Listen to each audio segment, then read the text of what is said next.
Hebrews chapter 2 verse 17. Wherefore in all things it behoved him to be made like unto his brethren, that he might be a merciful and faithful high priest in things pertaining to God, to make reconciliation for the sins of the people. Inspiration. It is hard to imagine how our Jesus, holy and perfect in every way, came to live on earth amongst men, in our world full of sin and everything that opposes the light. He was birthed as a baby and lived his life among men. He became man so that he may take on man's sin on the cross. Without living as man, Jesus would not have been able to reconcile mankind to our Lord. And Jesus did it all knowing he would have to suffer for us. It is amazing love.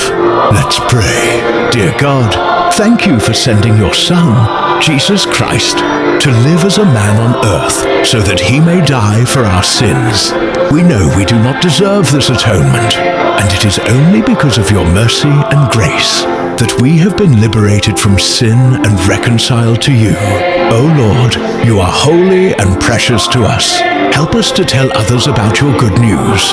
In Jesus' name, Amen.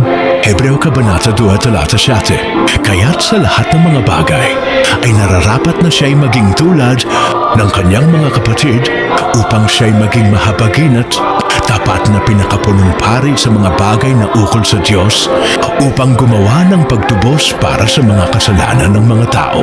Inspirasyon. Mahirap isipin kung paanong si Jesus, banal at perpekto sa lahat ng paraan, ay pumiling mamuhay dito sa lupa kasama ang mga makasalanan. Sa mundong puno ng kasamaan at kadiliman, siya'y ipinanganak bilang sanggol at namuhay bilang tao.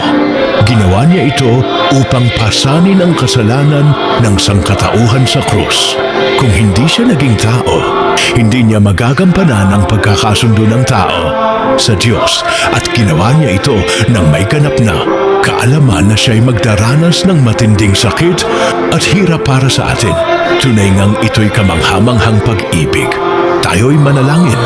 Aming Diyos, salamat po sa pagpapadala mo ng iyong anak na si Jesucristo upang mamuhay bilang tao dito sa lupa, upang mamatay para sa aming mga kasalanan.